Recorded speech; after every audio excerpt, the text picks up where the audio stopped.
Vice-Chancellor, Senate, graduates, ladies and gentlemen, I'm deeply humbled and honoured to receive this honorary doctorate today, not only for myself, but also for my mother, my daughter, and for all women striving to get a good education. And I'm particularly pleased that there's so many mother and daughters receiving their degrees today. I'm pleased that this has been conferred upon me by my favourite university, the Open University, and with such style. So thank you for those kind words, Karen, and thank you to Juma Johnson for nominating me. 2017 marks the 70th anniversary of the partition of India. And although this was long before my time, it was an era in which my mother grew up. She wanted a degree, but was denied one because in those days, growing up in a small town in India meant that educating girls was thought to be a waste of time. Education was beyond the reach of most and the preserve of only the very wealthy, so she lost out. My mother made another sacrifice in 1973 when we came to the UK from Kenya, a British colony in Africa. My parents made that decision so that we, my siblings and I, would get a better education in the UK, and we did. Between us, we hold 16 degrees and higher qualification, we run 8 businesses, and we employ many, many people. I know that in today's...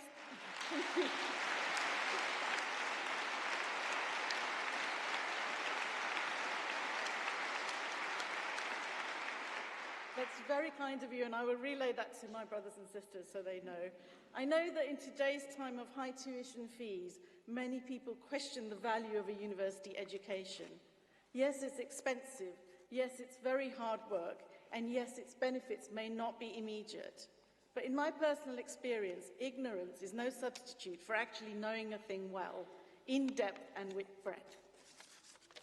We are in an era of the fourth industrial revolution, building on the third, the digital revolution that has been occurring since the middle of the last century. And this fourth industrial revolution is going to be very unforgiving on those who cannot keep up. The possibilities of billions of people connected by mobile devices with unprecedented processing power, storage capacity, and access to knowledge are unlimited. So why set limits on yourself? As Karen said, I spend a lot of time trying to get girls to study computer science. My BTEC in computer science helped me to lose the fear of computers and machines. You don't need to be good at maths or logic or circuitry to understand computers. Think of it as a language. Once you've mastered the basics, the structure of other languages is the same. Nowadays, you don't even need to know how to program or code, or in fact, you don't even need a computer. What you need is the knowledge of how to plan and organize things, particularly data. In this information age we currently live in, most ideas exploit data. For example, Uber wouldn't work without GPS data. And I don't know about you, but I wouldn't work without Uber. The new era that we're living in, or we will be living in, is called, I've heard it called either the experience age or the machine learning age, which is moving beyond just data to incorporate artificial intelligence, virtual reality, and other forms of technology. But one constant remains, and that is us. We are going to have to learn new things and perhaps learn in a different way too. For myself, I have always loved learning new things, and I congratulate all of you graduating today because I know that you also love learning new things. I would like to congratulate the Open University as it approaches its 50th year. I was humbled when you launched TESS India, offering teacher training in a country where my mother struggled and millions of young girls like her still struggle to get an education. And I'm very impressed, Vice-Chancellor, that you have set out your vision to build the Open University into a university of the cloud.